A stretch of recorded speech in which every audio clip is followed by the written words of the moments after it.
popo thing is water paper, but this motherfucking Grey Goose, baby. It's time. Your triple bogey, long shot parlay, full send degenerates had a place to call home. Look no further. It's the D-Gen Podcast. What's good, everybody? Welcome back to the D-Gen Podcast. I am your host, Wayne Owagu, alongside my fellow co-host, Mikey Rom. We have championship week here in the NFL on the podcast. Before we get to it, though, let's not forget all of our terrific sponsors. This podcast presented to you by Sleeper. Go to the App Store, download the app, use promo code RF-DGEM Podcast. You're going to get a 100% deposit match on your first deposit up to $100. And as always, this podcast also presented to you by Sunday Swagger. Go to sundayswagger.com. Use the next promo code of DGEN15. You're going to get 15% off your entire bag at checkout. And last but not least, Mikey, again, doing dry January right now. I'm pruning up, shriveling up, no Cape Cod craft cocktails here to sip on. And they say hydrate or die. I'm dying. Yeah, absolutely. I mean, who wouldn't want to sip on a nice Cape Cod craft cocktail and all the delicious flavors? Other than my horrible experience during dry January, how's everything with you? Any new news? Any new things going on? Things are good. Losing bets, but that's okay. Yeah. Lost all my futures the first round of the playoffs. So Browns, Cowboys, and Rams all out in the first game. Not great. But other than that, can't complain. Some ups, some downs. Ready for a good championship weekend to get to right the horse and end the season on a high note. Well, we'll definitely be getting into Super Bowl odds, obviously. And also because, obviously, the slate is a lot thinner this week, down to the championship round. Going to be hitting a lot of player props for you guys. So something to look forward to, something different for you guys. A lot of value in this podcast, I believe, that, is different from most. The AFC Championship game, 3 o'clock on Sunday on CBS. The Chiefs are on the road against the Ravens. Chiefs currently plus 3.5, plus 166 on the money line, 44.5 is a total, Mikey. And there is Wayno Weather Reports is here. He has you covered. Wayno Doppler Radar Report is here, and he's here to inform you that there's a chance of rain in the forecast. All right. How much rain? Possible wind gusts of like upwards of 19 miles per hour, 13, that whole spiel. So a little wind, not too bad. Little bit of wind. Might affect the kicking game. Might not have two supreme, probably the two best kickers in the NFL here in this game. I don't know how much it will affect it, but 51% of the bets coming in on the Chiefs right now, so pretty much split right down the middle. Where are you at? Yeah, so this is definitely the harder of the two games to pick, I think. I think we'll probably both agree on that. Chiefs coming off a big win against Buffalo. Talk about wind gusts. How about that fucking wide right field goal from the Bills? Oh, my God. Yeah. Before we even dip into that, were you shocked at the outcome of that game? Not even just the missed field goal, but like at who won and who didn't win. I feel like there was a lot of games last round that were just given away, not just in that game, but other games. Yeah, Stephon Diggs dropping 50-yard pass on the final drive. The Bills should have won that game, but I'm not surprised. I'm not surprised that the Bills melted down. They've melted down for the past 30 years. Cursed franchise, unfortunately, for the good people of Buffalo. It's never going to change, I think, which sucks because we like Bills Mafia and all they bring to the table. Great bunch of lads. But yeah, I'm not shocked at what happened. I mean, the Chiefs played pretty well. Their offense actually moved the ball against the depleted Bills defense. They did what they needed to do to win. There was no really terrible calls for once that really, I feel like, decided the game. So pretty clean game. The Bills probably should have won. Obviously he hits that field goal.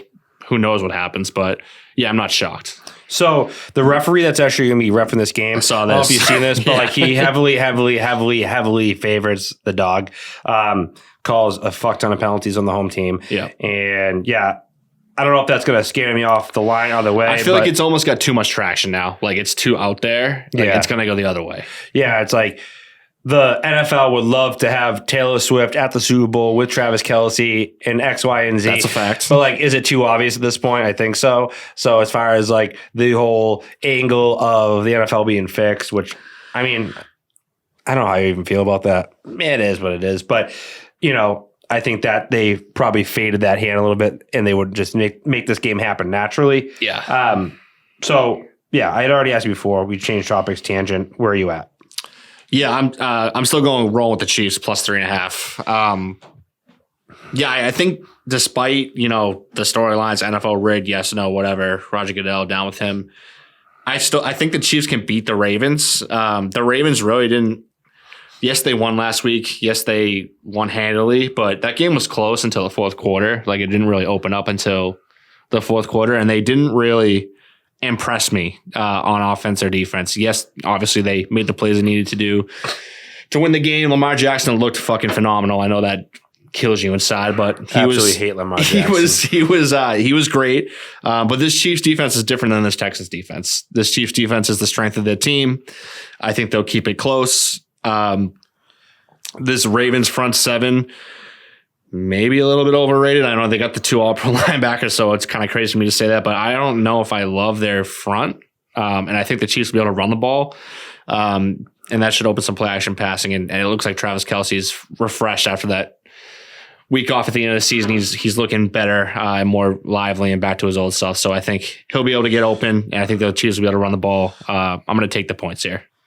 All right. Well, I'm fading the spread entirely. I'm going with the total here. I actually really like the under of 44.5, and I'll tell you why. Both teams have clearly very good defenses, more importantly, very good secondaries. Last game, Marlon Humphrey didn't play for the Ravens, and look how good they played. Look how good they shut down pretty much a pretty damn good offense in the Texans. Yeah. And I think that for the struggles the Chiefs have had, sorry, tongue twister, for the struggles the Chiefs have had this season so far, it wouldn't be a shocker to me if they struggled again in this game to put up points. In retrospect, looking at the Ravens team, their offense versus a pretty good secondary in the Chiefs, they're going to rely heavily on their ground game, I think, in this game in order to be able to move the ball, which obviously is going to milk the clock, which obviously is going to favor the under. So because of that, I think with the chance of rain mixed in, 44.5 is kind of a layup, in my opinion. A lot of people are going to see that line and think of these teams as high-powered offenses, which they are. But under the circumstances in the game, I think that it really does play to the under. So give me the under at 44.5. I do like the Ravens to win outright in this game. Yeah. I think that as much as I hate Lamar Jackson, it is his time. I think the Ravens team looks really, really sharp. Getting Mark Andrews back. I was just about to say that. Getting Mark Andrews back, he's probable. We're actually going to be getting to his prop later on here on the podcast. We're going to move on now to the second game on the slate. We have the NFC Championship game. It will be the Detroit Lions on the road at 6:30 p.m. on Fox facing the 49ers. 49ers currently -7 at home, -330 in the money line. Lions are +265 in the money line, and the total is currently sitting at 50.5. Mikey, 65% of the bets coming on the Lions. Does that scare you at all? Yeah, but I'm still fucking riding with the Lions. Like, if you're an American, remember my speech 2 weeks ago about the Lions? Well, I do, but the listeners may not, so refresh our brains. Basically, the Lions are America's team this year. They're fighting for the little guy, hardworking, bring your lunch pail to work, wear your hard hat, put the stickers on it, take the stickers off, get hit with a brick, fall down, get back up.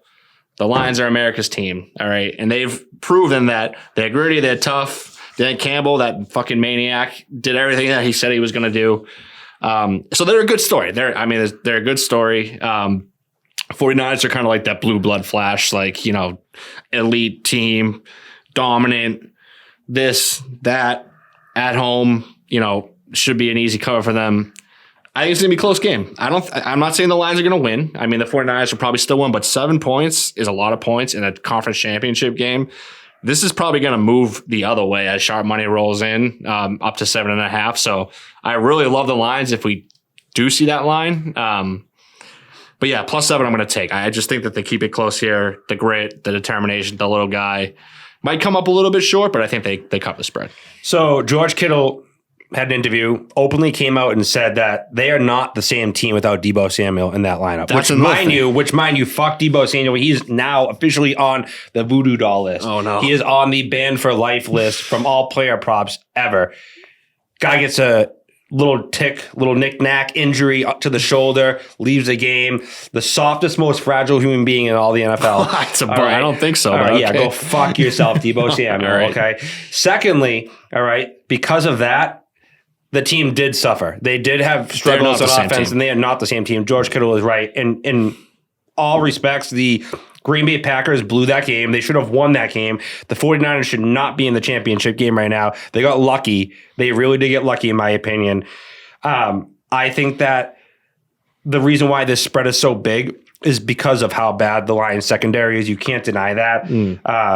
And particularly Sutton is just a liability. Whoever the number one receiver is at the time for any team just has been eating him alive. Look for Brandon Ayuk, especially if Deebo Samuel's out, to have a day against him. Do I think that's enough, though? I don't know. Plus 265 in the money line is like insane value for an NFC championship game. Am I wrong? Yeah, no, I mean, we don't typically see a 7-point spread in the NFC championship game. I don't. This has to be factoring in that Deebo is going to play. If he doesn't play, this is going to go to like 9.5. Yeah. I mean, it's going to come down to like 4, I think. You think so? 3 points? Yeah, I think he's that important to the team. I mean, if they get their own players coming out in the meeting and saying basically, yeah, we stink without him. And it's not just them saying it, like the stats back it up, the eye test backs it up. When he's out of the game, they went on that 3-game losing streak. Like he is vital to that offense and vital to Brock Purdy because he's always fucking open. He's an elite receiver. Brock Purdy doesn't need to think too hard. Either him or Ayuk are always open. So with one of them down, he has to make better decisions and make better throws. I think he's a great quarterback. I think he's underrated. I still think, he's not Josh Allen and Patrick Mahomes out there. Like he's still not that level. So he needs these weapons, and losing arguably your best weapon besides McCaffrey is going to affect your team. And we saw it last week against the Packers. So last week against the Packers, there's one thing that the Packers were able to do. It was run the ball. Yes. Aaron Jones, 108 yards on the ground. What are the Lions known for? Smashing the ball down your throat. They have a fast guy and a power guy. They're going to move the ball on the ground. They're going to set up play action, which is what Jared Goff plays best with.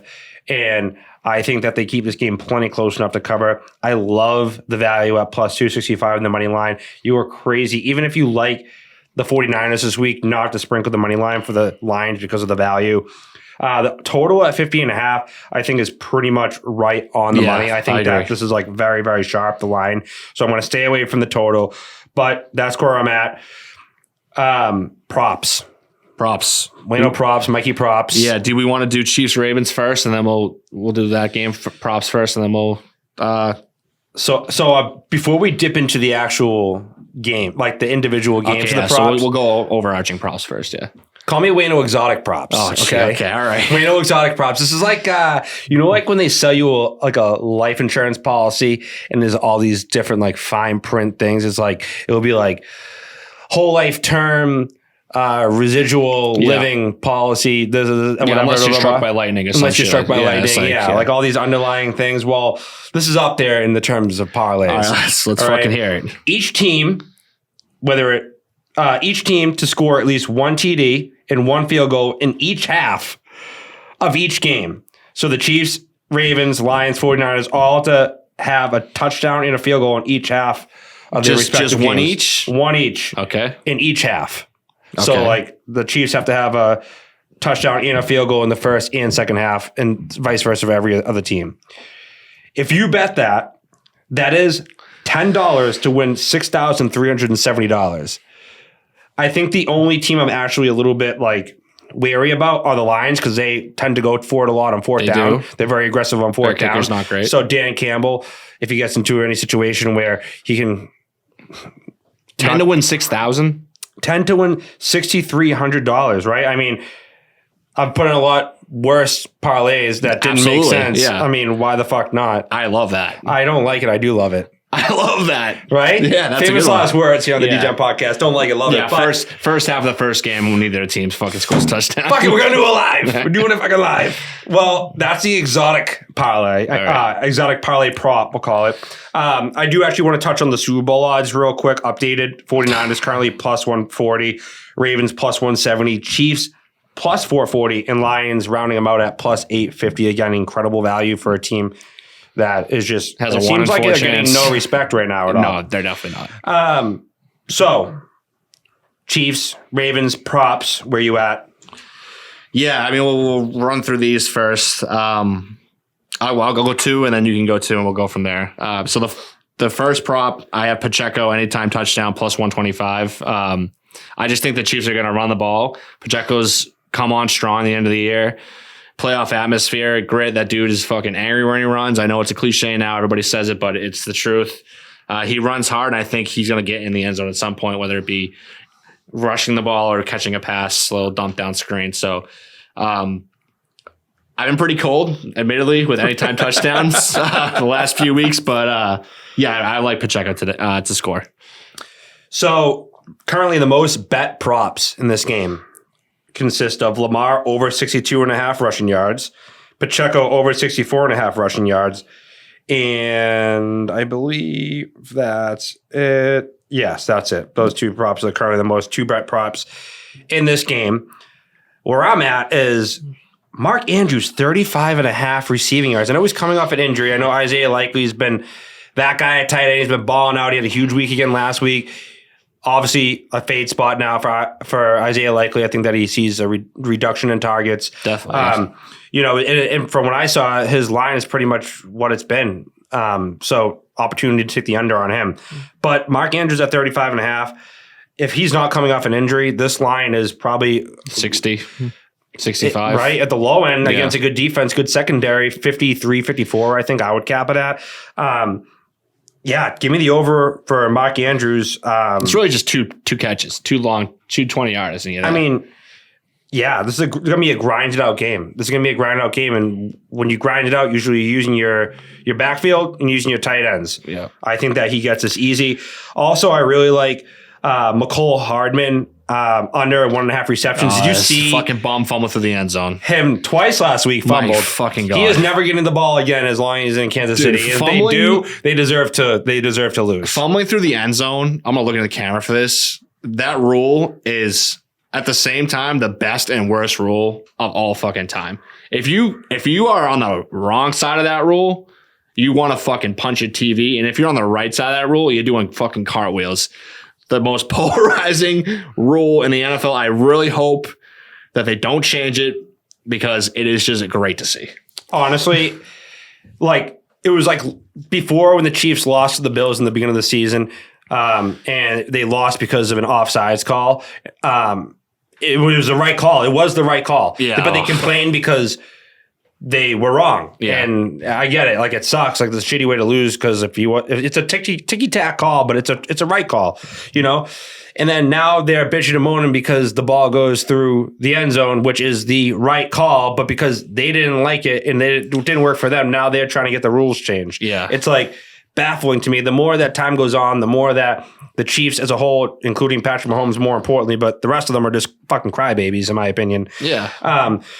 So those 2 props are my 2 favorite props in this game. I do have a couple more that I do like. Rashee Rice over 58.5 receiving yards. Last game, he was pretty quiet. I think that this is a game where he reinserts himself and makes some noise. And then lastly, I like Mahomes over 24.5 completions. I think that for as much as Pacheco is a huge part of their offense, I think that they will be passing the ball in this game. So I actually feel relatively comfortable with that. All right. I got a few more. Hit me. All right. So I'm going to kind of go against what you just said about Mahomes. I actually have Mahomes under 240 yards passing. Not to say, he's going to not get the completions. I just think it's going to be a shorter game, a shorter there's not going to be too much down the fields. They've had success kind of in the 10, 15-yard range. Kind of a little of the old school Patriots, kind of like that 5 yards, good scheme, Andy Reid, great plays, the scheme is winning. And in the game where they want to run the ball and control the clock, I think 240 is a tad high. I also have Lamar Jackson over a half interception. So Lamar Jackson to throw a pick. I think he probably throws one this week. He's due for a bad throw. He's been pretty clean the past few games. And against this Chiefs secondary, I really like him to throw a pick. I have Odell over 20.5 receiving yards.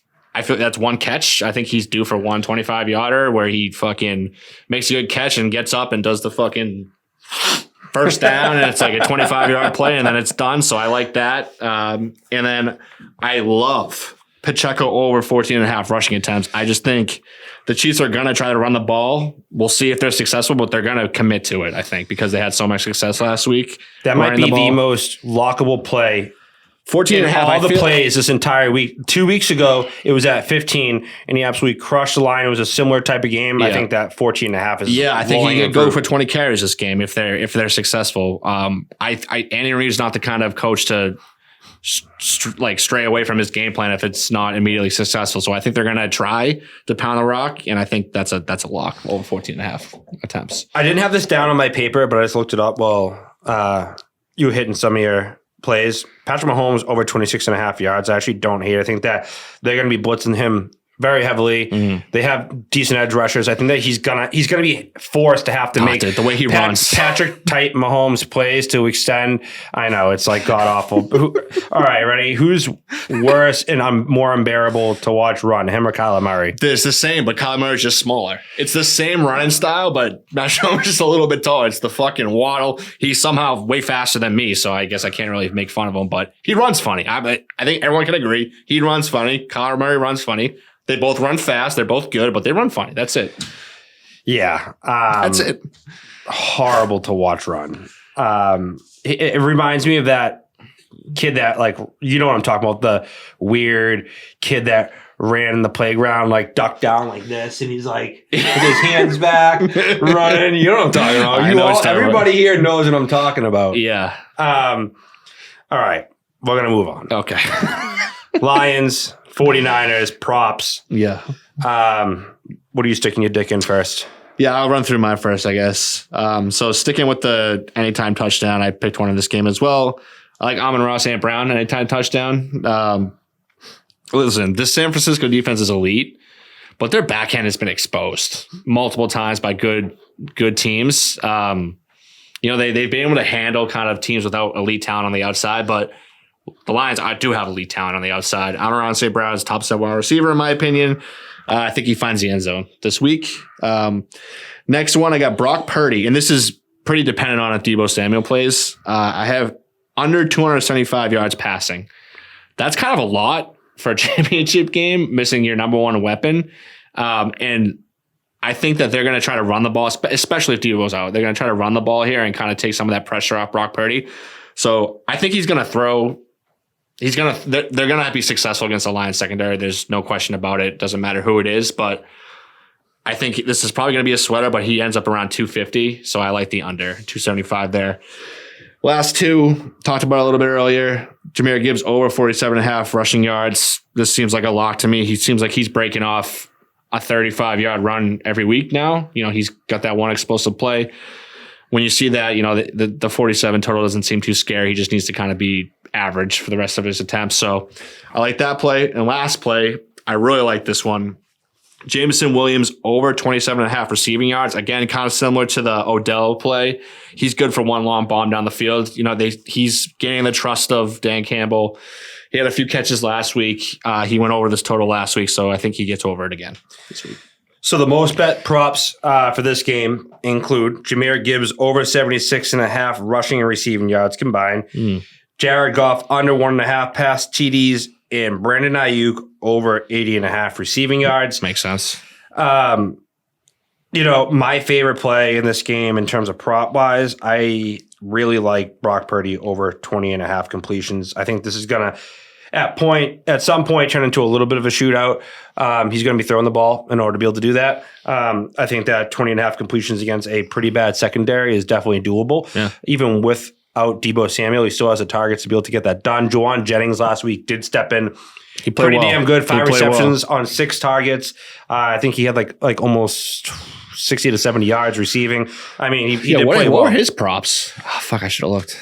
Well, obviously that's very dependent on if Deebo's playing. And they're probably inflated now anyway. Okay. So I do like Brock Purdy in that spot. Also, if there's one thing that's true about Jared Goff, it is that at times he turns into a sack magnet. He absolutely at times is very susceptible. He's got the Tom Brady just fall down. Standing in the pocket too long, doesn't really try to make plays with his feet. I think that Nick Bosa, anytime over a half sack is almost that's a lockable. lock, yeah. I think that's almost good. lockable. Yep. I think that's a great play. A lot of people overlook the defensive props. I think that's as low hanging fruit of a defensive prop in this game as you can get. Rounding out some of the other plays that I didn't like as much, but I do like. Jared Goff under 257.5 passing yards. David Montgomery over 43.5 rushing yards. And sneaky, Josh Reynolds over 2.5 receptions. I just don't know where he was last game. He had a touchdown, but didn't have a ton of receptions. He's a good player. Great player. Yeah, Great player in this spot. I think Three catches, you can get that. 3 catches in a spot where I think that, let me put it this way. He's like a wide receiver screen guy, like a designed, like it's going to him, kind of on the outside kind of guy too. So Amon St. Brown is going to draw the most attention, obviously. He's going to get their best cornerback. Sam Laporte is going to have to deal with Greenlaw and forgive me for the double-headed duo there in the middle for the 49ers. Tremendous, probably the best linebacking group in the NFL. Yeah. He's going to get their best. I think that sets up a pretty decent sized game for Josh Reynolds to fill a void, and I think that 2.5 receptions I like that. is a great play. One last thing I want to hit on, a little bit of a hack, Mikey Rom. I didn't even share this with you, but a little bit of a hack. Okay. All right. So if you were to take, I think personally, the Lions to go to the Super Bowl, and I think they're going to be playing the Ravens. If you were to take that and parlay those two together, it equals plus 449 for the play, for the parlay, right? All right. But if you were to go on FanDuel and look up Super Bowl matchups, you can actually get the Ravens versus the Lions for plus 460. Not a ton of extra value. A little bit. But something to pay attention to for people out there. If you really think one team's going to win, maybe not cover the spread, or vice versa. If you have two teams that you feel really comfortable betting, but don't want to touch the spread, you can find that Super Bowl prop matchup. Wayno Analytics, Jesus Christ. And you can actually get yourself some incredible extra value where maybe you couldn't find it before. One last thing I do want to hit on is a sleeper lineup. All right, let's hear. I like the sleeper lineups. 7.3x. Okay. All right. It consists of Mark Andrews over 35.5, McCole Harmon under 1.5 receptions, Brock Purdy over 20.5 completions, Nick Bosa over a half a sack. Yeah, Miko Holman, fuck you. Send him into the moon. Hopefully it's one catch and a fumble and he's just done. So I had mentioned the Super Bowl odds here. Lions plus 850. Obviously, that's the value play here, but what's the play? Who's the Super Bowl winner? I think this is Lamar Jackson's year. I think, his arc will be completed if he wins the Super Bowl, and I think this is his best chance to do it. I know you don't like that, but it's the fucking truth. I mean, he's going to win MVP probably. I just think, last pick in the first round, 5 quarterbacks picked in front of him, goes to the Ravens, proves everybody wrong, has been an elite quarterback in this league. And I think if he's going to have a shot to win a Super Bowl, this is the year. So I think that he gets it done. Jay Fine, celeb shot. Who's winning the Super Bowl? 49ers, Ravens, Chiefs, Lions. I'm going to go with America's team. I'm going to pick the Lions. Let's I fucking fucking go, love it. Let's baby. go. America's Team. team. Jay Fine's on America's team. Your Yeah. boy's on America's team. Plus 850. Don't like it, Mikey. I want to caveat. If the Lions win this game, they're going to win the Super Bowl. I want that caveat. If they beat the 49ers, I don't care who they're playing from the AFC, Ravens or Chiefs, it's going to be an absolute fucking bloodbath. Lions, Super Bowl. The police presence in Detroit will be one like you've never seen. It's going to be the Philly greasing their light poles or what the fuck they do. Dude, it's going to be worse. I honestly think it might be worse than Philly. The Ford factory is going to fucking blow up. There's Burn going to be down, cars yeah, running I know, down seriously. the street. It's going to be great. Dude. It's going to be great. Eminem's going to be out there fucking rapping. It's going to be great. Did you see last game they had played 8 Mile before the game, before the kickoff, and everybody rapping knees weak, rapping it all together. It was kind of like a goosebumpy kind of Detroit, movement. man. Yeah. They deserve it. I mean, they've fucking been so bad for so long, so much pain and suffering. I love. Call me a fucking old sucker, but I love the stories about the season ticket holders, the old guys, fucking 86 years I've had tickets, and now I'm finally going to see a playoff game. I'm a sucker for that shit. Lions, baby. Fucking nostalgia, man. Fucking Lions. Let's go, baby. Yo. All right, well, that's the podcast. We appreciate all you guys. As always, this podcast is presented to you by Sleeper. Go to the App Store, download the app, use the promo code. You're going to get 100% deposit match in your first deposit up to $100. The promo code RF-DGen podcast. That 7X that I just dished out, opportunity to get free money. Free money. We don't like that. We love that. We also love Sunday Swagger. Go to sundayswagger.com. Use the promo code DGen15. 15% off your entire purchase. Mikey, Rom, and last but not least, again, I mean, the more I talk, the more I get cotton mouth, the more I'm like, I really need a Cape I keep Cod looking craft down like they're cocktail. going to be in front of me. They're not. Like Veni Veni Vici, Yeah. show me a Cotter. Not there. Wish it was there. Dry January sucks. It's there in our hearts. Any final thoughts, concerns, anything at all regarding the division round, Super Bowl futures? Sad it's almost over. Yeah, football season is just the best. It's just the best. So we'll enjoy these 2 games. I like the one game on each day. I also another old man yell at the clouds kind of thing. Last week when they did the 3:30, 6:30 on Sunday, chef's kiss. It was great. Beautiful. 8:30 game. I'm fucking old. I got work on Monday morning. Fuck that shit. All right.